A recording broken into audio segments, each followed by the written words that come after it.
sedang semangat-semangatnya menjalani profesi baru sebagai seorang ASN, dunia kembali berubah.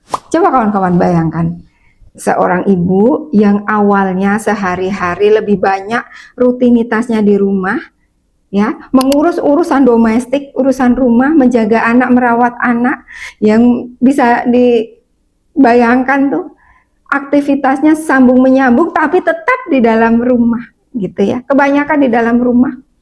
Kemudian mendapatkan profesi baru yang menggunakan seragam dinas setiap hari, berangkat pagi ya, kemudian sore hari baru pulang. Wah, ini kan suatu kebanggaan sih buat saya ya.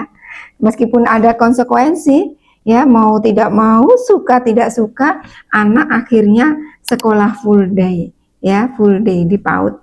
Jadi sebelum berangkat kerja saya drop dulu anak-anak di sekolahan, kemudian pulang kerja saya jemput ya. Nah, ini biar aman karena kami nggak punya keluarga sama sekali di Jayapura. Jadi ya sudah, pilihan terbaiknya adalah sekolah full day, meskipun waktu itu masih PAUD ya, masih PAUD. Kakaknya masih TK gitu. Tuh, aktivitas baru yang menyenangkan. Pulang pagi, berangkat pagi, pulang sore. Kemudian selama 2 tahun mengabdi sebagai seorang ASN, sudah mulai bertambah ya jaringan pertemanannya, relasinya. Itu kan hal yang sangat menyenangkan ya. Yang akhirnya temannya itu-itu aja, akhirnya meluas. Kemudian mulai diberi tanggung jawab besar. Nah, ini memang ibaratnya makanan saya ya. Memang saya itu menyukai hal-hal baru yang menantang. Maka ketika diberi tanggung jawab yang lebih besar, wah, saya seperti tertantang. Adrenalin saya langsung ya merespon dengan baik gitu ya. Kemudian saya mulai mendapatkan kenyamanan secara finansial, saya punya penghasilan sendiri, ya, saya akhirnya bisa belanja di luar kebutuhan pokok yang saya mau, saya bisa beli, meskipun dulu saya tidak dilarang ya untuk membeli barang-barang atau hal-hal kebutuhan saya pribadi. Namun tentu di hati kecil saya ada rasa, wah kasihan suami saya gitu ya, kasihan. Dan memang sudah jadi prinsip saya sedari saya kecil gitu ya. Nah ini nih, sedari saya kecil itu ketika saya minta suatu barang gitu ya sama orang tua saya, dan sekiranya itu bukan kebutuhan pokok ya untuk makan ataupun untuk pendidikan, biasanya orang tua saya akan menjawab seperti ini, ya, besok kamu beli sendiri kalau sudah kerja, kalau sudah punya uang sendiri, kamu boleh beli sendiri. Kalau sekarang bapak cuman bisa fokus untuk biaya hidup dan biaya sekolah. Nah, biasanya itu yang dijawab oleh bapak dan mama saya. Nah, ternyata belief itu ya, keyakinan itu ataupun prinsip itu terbawa, tertanam, dan akhirnya ya saya lakukan seperti itu meskipun saya sudah menikah, dinafkahi oleh suami saya. Namun ketika mau membeli barang di luar kebutuhan pokok ya, saya ada rasa nggak nyaman ya. Saya menunggu punya hasil sendiri, maka itu yang akan saya belanjakan. Nah itu ya, jadi saya sudah mendapatkan kenyamanan itu. Ternyata suami saya mendapatkan promosi, pindah tugas di Kalimantan, di Borneo. Waduh, gimana ini? Ya, saya baru 2 tahun di sini. Saya nggak enak hati. Ya. Selain alasan pribadi, saya punya alasan di luar itu. Saya nggak enak hati untuk mengajukan mutasi.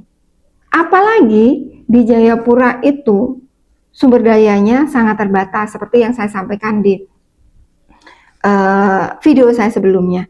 Ya, sumber daya terbatas dengan kompetensi di bidang teknik informatika pun juga sangat terbatas. ini jadi beban mental untuk saya, beban moral untuk saya. Waduh, kasihan. Dan di bagian saya, jadi saya dulu di Kementerian Agama Kota Jayapura, ya, di apa ibaratnya instansi saya, di seksi saya, bagian saya di bagian penyelenggara haji dan umroh itu cuma ada 2 staf dan 1 kepala seksi. Bisa dibayangkan jika saya keluar atau mutasi. Wah, ini berhari-hari saya memikirkan hal ini. Aduh, bagaimana ini? Saya sampai menunda-nunda untuk menyampaikan itu pada pimpinan saya. Karena dari diri saya sendiri pun masih ragu-ragu. Masih ada rasa abdi negaranya muncul gitu ya. Wah, ini kan pengorbanan saya sebagai seorang aparatur sipil negara. Oh, dulu masih PNS, pegawai negeri sipil gitu ya. Namun di sisi lain, saya pun kalau tinggal di Jayapura dengan anak-anak saja tanpa suami, saya juga punya ketakutan. Yaitu apa? Takut ketika kerusuhan kembali datang. Nah, di sana kan di bulan-bulan tertentu itu masih sering ada kerusuhan ya. Nah, bulan Juli, bulan Desember, saya lupa lagi tuh bulan apa ya. Pokoknya ada beberapa bulan itu sering terjadi kerusuhan. Dan kalau memang terjadi kerusuhan itu memang cukup berbahaya, ya. Mereka tidak pandang bulu, apalagi terhadap pendatang, ya. Nah, ini bisa mengancam nyawa. Nah, ini yang saya takutkan apabila saya tidak ikut pindah. Kemudian, apa lagi? Komitmen, ya. Otomatis saya melanggar komitmen saya. Kalau saya tetap tinggal, yaitu komitmennya apa? Komitmennya adalah tinggal bersama, dimanapun, dalam kondisi apapun, selagi itu hal-hal yang baik. Akhirnya saya diskusi dengan suami saya, dan suami saya pun mempersilahkan saya untuk memilih. Silahkan, jika mau tetap di Jayapura, menjadi seorang PNS, itu artinya, ya, terima konsekuensinya. Jika terjadi apa-apa, ayah tidak bisa segera datang dan membantu ataupun menolong. Nah, itulah konsekuensinya. Nah, kata suami saya, namun kalau masalah rezeki, dimanapun kita tinggal selagi kita mau berusaha, pasti ada rezeki kita. Jadi, kalau misalnya nanti mengajukan mutasi pindah dan itu diperbolehkan, ya udah lanjutkan aja untuk jadi seorang PNS. Tapi kalau memang tidak diizinkan, ya kita luruskan lagi niat kita menikah untuk tinggal bersama dimanapun dalam kondisi apapun. Resign, lepaskan pekerjaan itu. Sekarang silahkan memilih. Waduh, silahkan memilih. Dan akhirnya setelah saya merenungkan semuanya, mempertimbangkan semuanya, rasanya keluarga jauh lebih berharga dari profesi saya.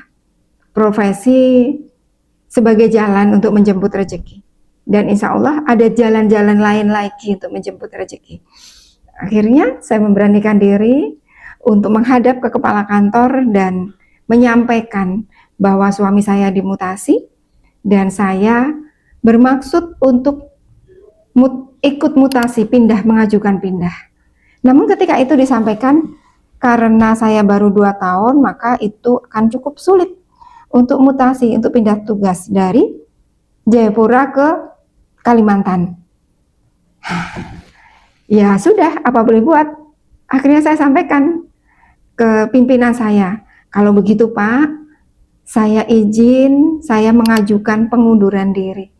Saya resign sebagai seorang PNS. Dan kepala kantor saya pun cukup kaget. Kamu sudah betul-betul pertimbangkan itu? Iya Pak. Insya Allah saya sudah pertimbangkan karena saya perlu menjaga keutuhan rumah tangga saya, dan saya juga tidak berani jika harus tinggal di Jayapura dengan anak-anak saja. Tentu Bapak tahu sendiri, resikonya terlalu besar.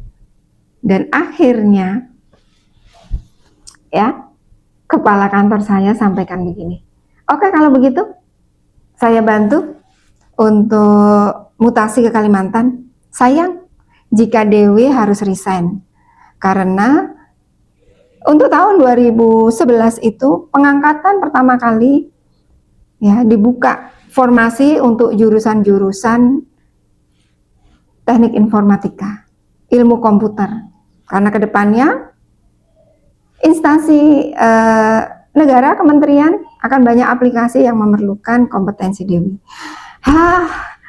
Ya Allah, memang sih belum terima surat mutasinya, tapi dengan support dari pimpinan yang seperti itu pun sudah buat saya happy, sudah membuat saya sangat bersyukur. Perkara nanti disetujui atau tidak mutasinya, nggak apa-apa. Oke. Wah, ini perjalanan luar biasa untuk saya. Dan ketika kita meyakininya, ya, maka segala sesuatu yang kita rasa tidak mungkin, mudah bagi Allah untuk menjadikannya mungkin. Sampai jumpa lagi, salam sehat, bahagia, dan sejahtera. Saya Dewi Rohmah.